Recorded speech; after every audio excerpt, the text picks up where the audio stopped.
How it started. Not just the summer days, not just the warm breeze, but the feeling. That unspoken understanding that once breakfast was done, and shoes were barely tied, and the screen door slammed behind you, you were free. There were no plans, no schedules, no GPS, no cell phone pinging in your pocket. Just the sound of birds, a distant lawnmower, and the faint jingle of a bike chain 2 houses down. And you ran. Or biked. Or wandered. Until the sun dipped low and the streetlights blinked on like someone flipping the switch on a dream. You didn't ask for permission. You didn't check the time. There wasn't a group chat, a pin drop, or a Life 360 update. There was just you, the neighborhood, and the silent agreement that as long as you were home when the streetlights buzzed to life, you were doing just fine. That hum, that flicker of fluorescent orange, that was your curfew. Not your mom's voice. Not a dinner bell. Just that warm glow over the sidewalk that said, "All right, time to wrap it up." And somehow, everyone obeyed it. It's wild to think how far we went. Blocks and blocks, past houses we didn't know the names behind. Over fences, through creeks, into fields that now hold apartment buildings. We wandered but never felt lost. We explored but always found our way back. Because the world wasn't small, it was open. You didn't call ahead. You just showed up. Knocked on a door. Tossed a rock at a window. Shouted a name and waited. And eventually someone would appear, hair messy, socks mismatched, ready to go. You didn't need plans. You just needed outside. There was something sacred about that kind of freedom. Not the kind handed to you with rules and warnings, but the kind you took without thinking, because no one told you not to. No one tracked your steps. No one followed your trail. They just said, "Be careful." And somehow, you were. It's hard to explain that kind of day now. A day where the hours stretched long and golden, where the only sound was your own feet pounding pavement, where boredom wasn't something to fix it, was something to run through. You didn't count steps. You didn't need a smart watch. You had your own legs, and you ran them wild. You got thirsty. You'd deal with that later. You got lost. That was part of the fun. You got hurt, rubbed some dirt on it, but you never stopped moving.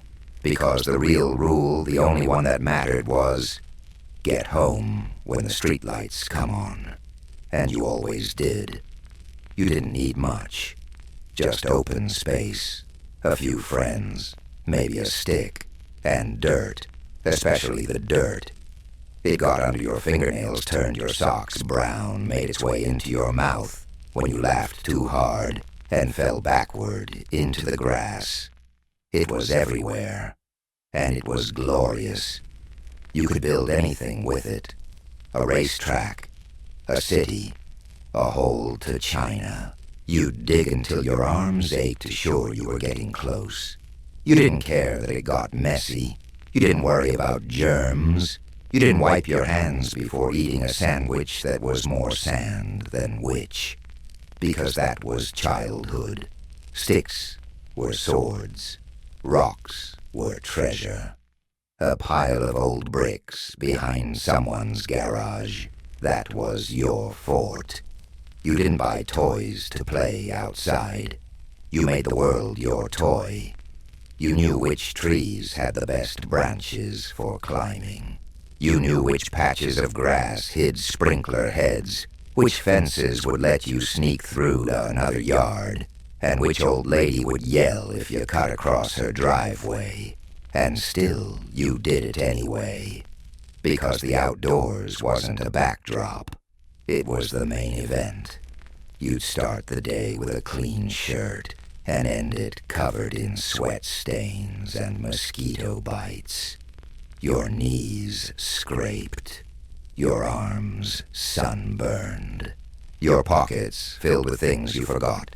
You picked up rubber bands, a rusty key, a marble that might have been magical, but probably wasn't. And yet you felt alive. You didn't check weather apps. You didn't wait for permission. You stepped outside and figured it out. If it rained, you got wet. If it was hot, you sweated. If it got cold, you ran faster. The point wasn't comfort. The point was presence. You were there, in it, fully. And when the day wore on, and the sky turned a deeper blue, and the dirt began to cool beneath your feet, that was when the stories started.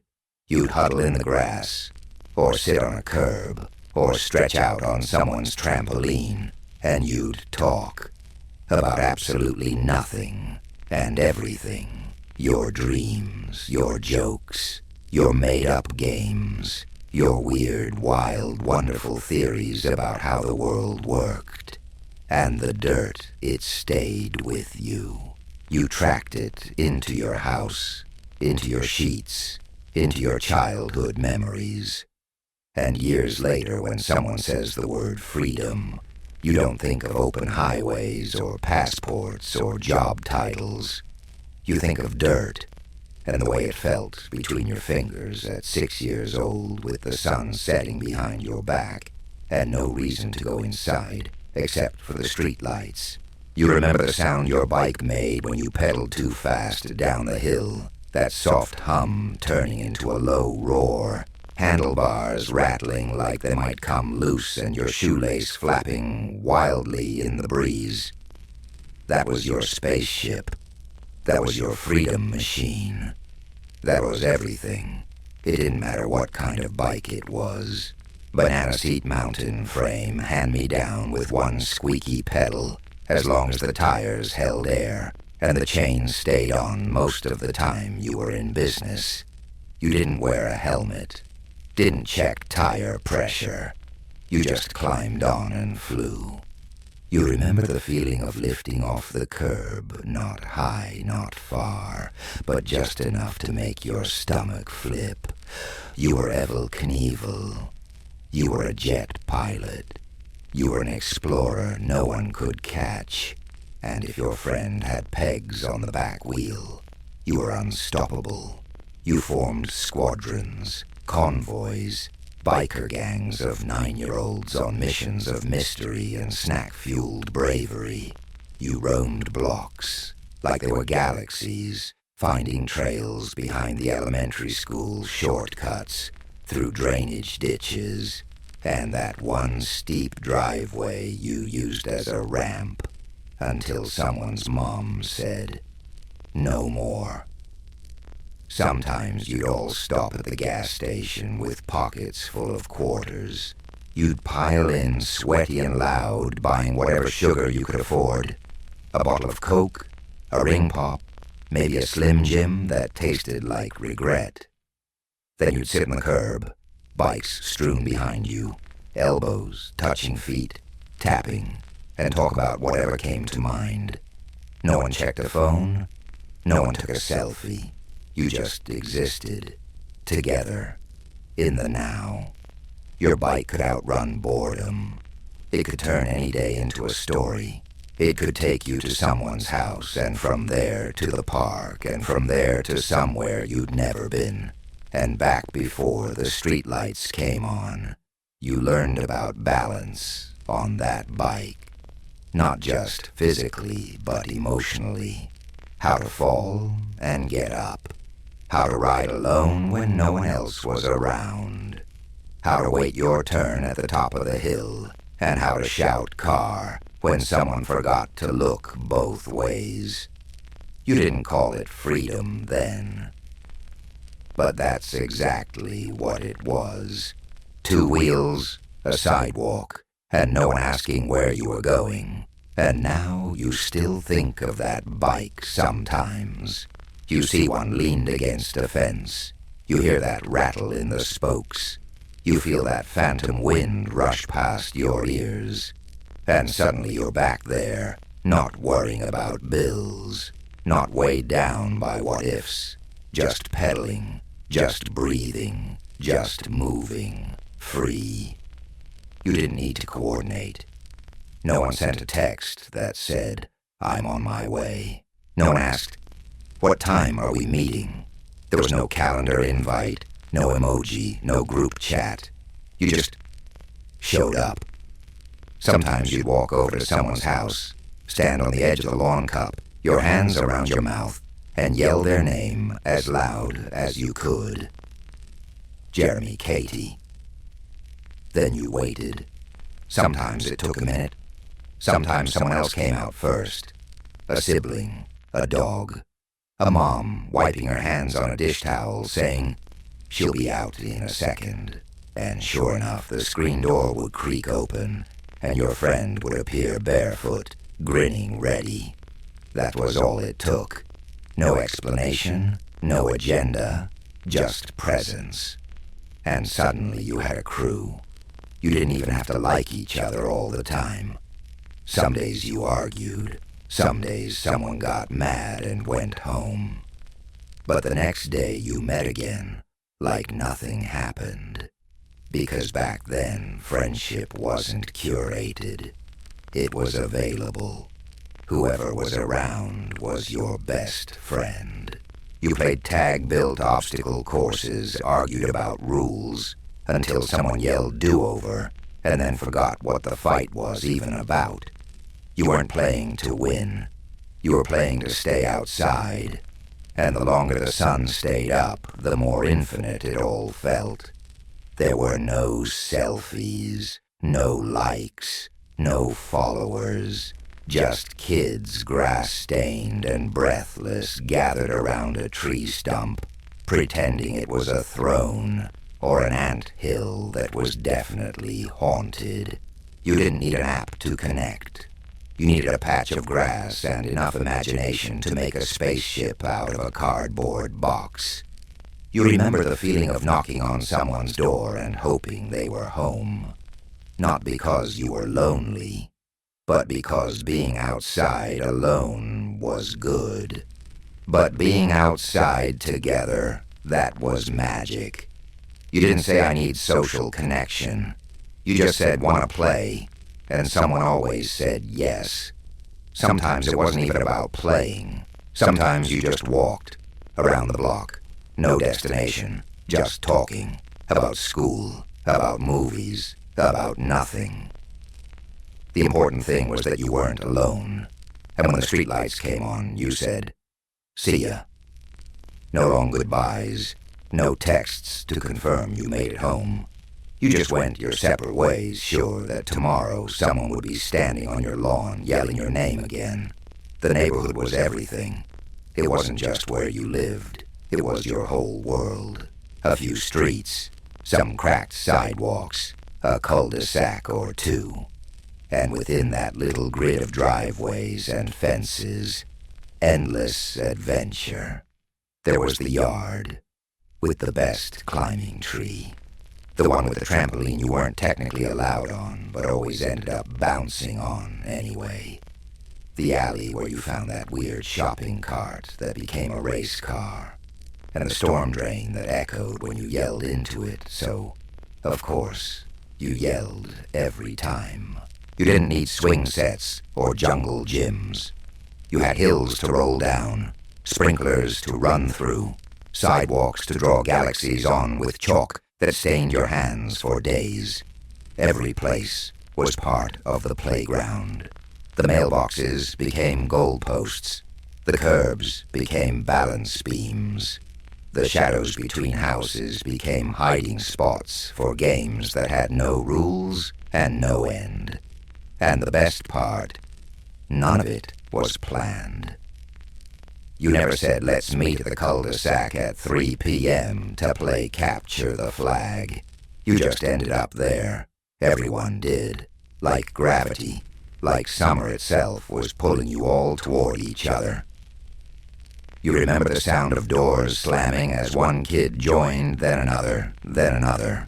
Soon it was a swarm on bikes, on foot, laughing, yelling, inventing things. You didn't realize it then, but you were building a tiny society with unspoken rules, evolving games, honor codes about whose turn it was and how far was too far to run during tag. You solved your own disputes. You got over your own heartbreaks. You learned how to include, how to lead, how to follow, all without a single adult stepping in. And when things got boring, you made up new fun. A leaf became currency. A bug became a pet. A piece of plywood became a skateboard ramp, until someone wiped out and you all screamed, then helped them up and kept going. You didn't need stimulation. You needed space. You needed each other, and the neighborhood it watched. Porches creaked. Windows cracked open. Somewhere a radio played oldies. Adults peeked through curtains just long enough to confirm no one was on fire, then went back to their coffee. You didn't realize how safe you felt, how much trust was in the air, how deeply woven into the fabric of your little world was this quiet, invisible message: you are free here. That's why when someone says home, you don't think of just your house. You think of the block, the group, the tree you climbed the corner, you turned the patch of grass that still remembers your bare feet. And in that memory, you are running, you are yelling, you are laughing, and you haven't checked the time because the streetlights haven't come on yet. You didn't wear a watch, didn't carry a phone, didn't have a parent texting, "Where are you?" every 30 minutes. You had the light poles. That was your clock, your signal, your soft-spoken alarm that the day had run its course. It didn't matter what you were doing mid-game, mid-laugh, halfway through a mission that only existed in your heads. Once the light buzzed to life and bathed the sidewalk in that pale orange glow, you knew. You'd look up and say, "Gotta go." Not because someone told you, not because you were scared, but because something inside you said, "This is how the day ends." And everyone got it. No drama, no pleading for 5 more minutes, just a quiet understanding as natural as the wind shifting at dusk. You remember the way that light looked on your bike handles, the way it hit the neighbor's mailbox, the way it lit up the cracks in the sidewalk, just enough to make your shadow stretch long and strange. You'd pedal home with that glow behind you, feet flying wind cool, now sweat drying on your neck, the day tucked behind you like a folded blanket. Some nights, you tried to squeeze out one last game, a quick round of freeze tag, one more race down the hill, but the lights were firm, not angry, not loud, just present. A quiet voice saying, "That's enough for today." And when you got home, there was dinner or leftovers or a sandwich if it was too late. Maybe someone was watching TV. Maybe the house was already dim, but the door was unlocked.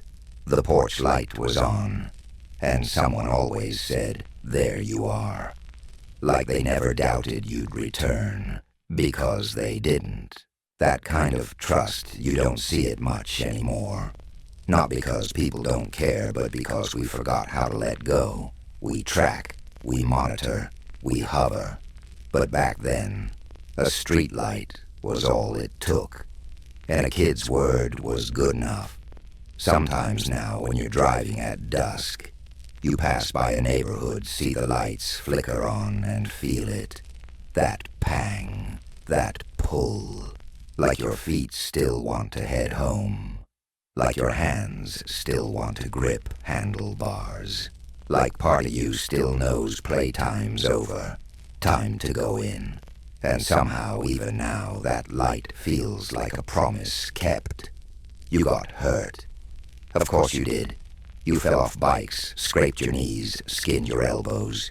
You stepped on nails, got stung by bees, tumbled headfirst into bushes you definitely shouldn't have been hiding in. And yet, you kept going. There wasn't a first aid kit in anyone's backpack. There were no antibacterial wipes or boo-boo creams. Just a garden hose, a shirt sleeve, and maybe someone's mom yelling, "You're fine, walk it off." You cried, sure, but only for a second, because the group was waiting. The game was still going, and nothing, not even blood, was gonna make you miss it. Your legs were battle-worn, your arms were bug-bitten, and your shoes, well, they never stood a chance. They got muddy, soaked, left out in the rain overnight, held together by duct tape and childhood momentum. And yet somehow you never noticed the discomfort. You didn't stop to complain. You just adapted. That's the thing about outside kids. They weren't fragile. They were resilient. You learned how to fall, how to shake it off, how to bleed a little and keep playing anyway. There was pride in the scrape, status in the bruise, and if someone came back with a Band-Aid from home, they were practically royalty for the afternoon. Sometimes someone did get really hurt. A twisted ankle, a bad cut, a broken arm, and even then, no panic. Just a swarm of kids shouting, "Get their mom," and someone ran, because someone always knew which door to knock on, and someone always answered. There weren't incident reports, no social media updates, just a parent with peroxide and a calm voice saying, "You'll be all right." And they were right. You always were. Looking back, you wonder if that toughness came from the dirt, from the sun, from the scraped sidewalks and climbable trees. Or maybe it came from being trusted to handle things, from knowing no one was going to swoop in at the first sign of trouble. You were given the room to be reckless and the grace to recover. And now, as an adult, when life throws things harder than gravel and bee stings, you find yourself reaching back not for advice, but for the memory of a younger you who dusted off their knees, grinned through the pain, and kept running. Because you got hurt. And it was fine. It was part of the deal, part of the freedom, part of growing up outside. And somewhere in you, beneath the years and responsibilities and routines, that kid is still standing, muddy bruised, unbothered, ready to play. You got thirsty, really thirsty, and no one handed you a water bottle. There were no coolers, no flavored electrolyte drinks with twist-off caps, no stainless steel thermoses with built-in straws. You had the hose, hot from the sun, curled in a knot by the side of the house, smelled like rubber, tasted like childhood. You'd turn it on, let it run for a few seconds, the first burst, always too hot to touch. Then you'd bend over, palms on your knees, and drink like a dog at a desert spring. Water sprayed everywhere. You choked sometimes, laughed harder because of it, and passed it to the next kid like it was holy. That was hydration. That was refreshment. No one worried about filters, or BPA, or is this sanitary? It was water. It was coldish. And it was enough. There was something deeply satisfying about that moment. A primal reset. Wipe your mouth on your arm, squint up at the sun, then get back to it. Because the game wasn't over. And neither was the day. Sometimes the hose turned into more than a drink. It became a sprinkler, a car wash for bikes, a booby trap for unsuspecting neighbors. or a fire hose when your cardboard fort caught fire during a pretend siege. The hose was life, in every sense. You didn't realize how good it felt to be a little uncomfortable, to earn your relief, to drink only when you were really truly thirsty, to feel your whole body say thank you with every gulp. There was no sipping for fun. It was survival, mid-game, mid-adventure, necessary, and it tasted like freedom. Now, of course, things are different. Kids don't drink from hoses. They don't run until their mouths are dry and the sweat stings their eyes. They have hydration apps and refill reminders, and grown-ups constantly asking, "Are you drinking enough water?" You didn't need reminders. You had instincts. You had play. You had thirst. And now every once in a while, maybe in your backyard, maybe on a summer day so hot, the pavement dances, you hear that old familiar hiss. The hose comes to life. The water arcs. And something inside you smiles. You bend down, take a sip, feel the rush. And for one brief, beautiful second, you're not someone's parent or partner or employee. You're just a kid again, drinking hose water, sunburned, sticky, laughing, and completely, undeniably alive. Your parents didn't watch you, not in the way we do now, hovering, tracking, checking every 5 minutes. They didn't follow you on app, didn't have cameras on the porch, didn't text, "Where are you?" because no one even had a phone, and yet they knew you'd come back because they trusted you. They trusted that you knew the neighborhood, that you had enough sense to cross at the corner, to stick with your friends, to avoid the house with the scary dog, and they trusted something else, too, the community. The unspoken village that existed without announcements or neighborhood apps. Someone's mom was always outside. Someone's dad always noticed if someone fell off their bike. Someone's grandpa might yell, "You okay out there?" from the porch. You weren't unsupervised. You were community supervised, but in the softest, most invisible way. You didn't feel watched. You felt free. That's hard to replicate now. We've built fences, set boundaries, closed doors, locked up trust. And it's not that we don't love our kids more, now it's that we worry more. The world feels less safe, even if the statistics might say otherwise. But back then, your parents let you leave. Let you scrape your knees. Let you knock on strange doors and build secret forts in empty lots. Because they believed in two things: you'd come back. And if you didn't, someone would come get you. And you rose to meet that trust. You didn't want to disappoint. Didn't want to be the one who made a parent worry. You remembered the rules.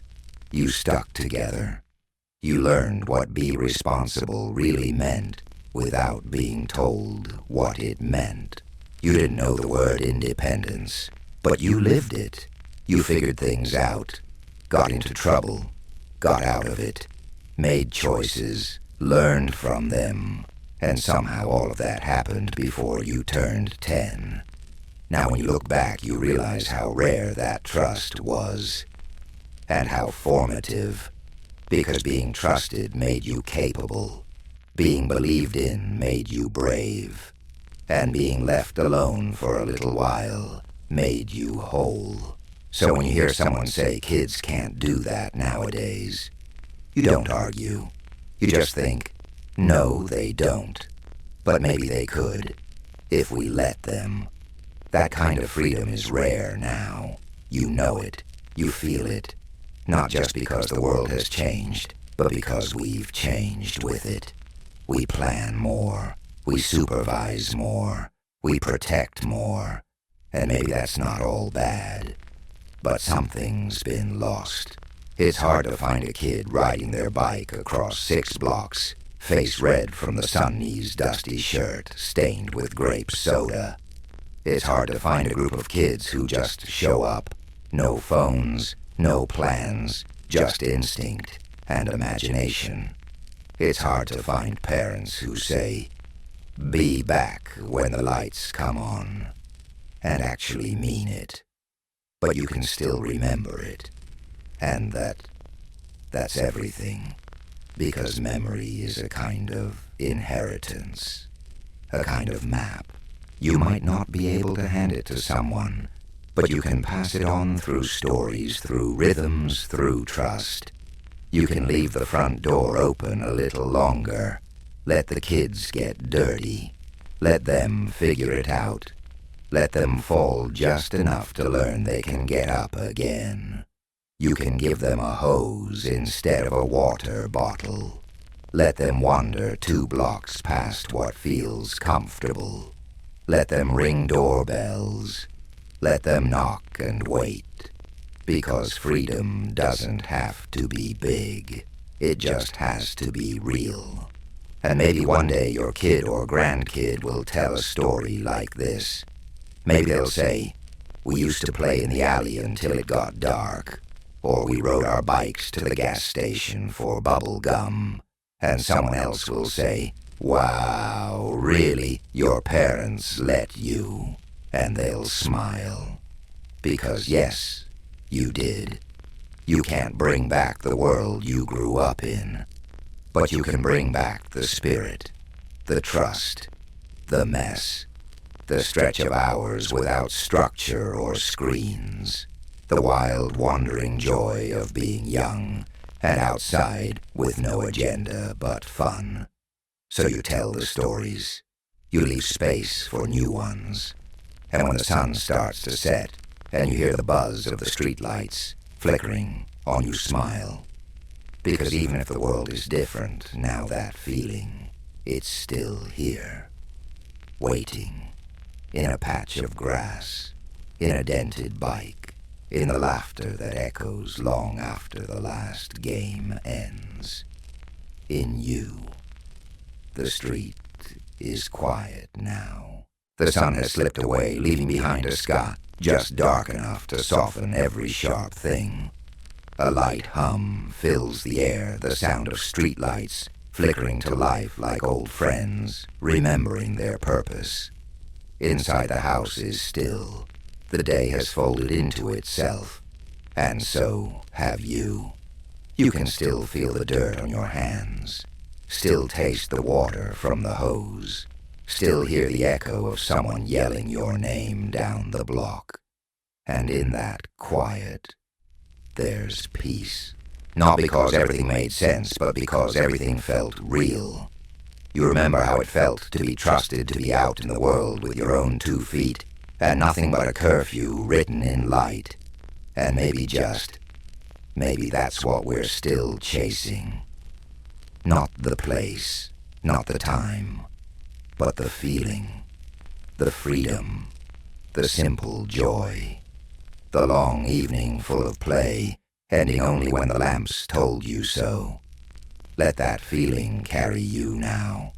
Let it settle into your breath, slow and steady. You don't need to go anywhere. You've already been. You don't need to be anyone else. You are always enough. And as the quiet wraps around you like the softest dusk, know this. You are trusted. You are free. And you are still so very loved. Until next time, sleep soft and dream easy.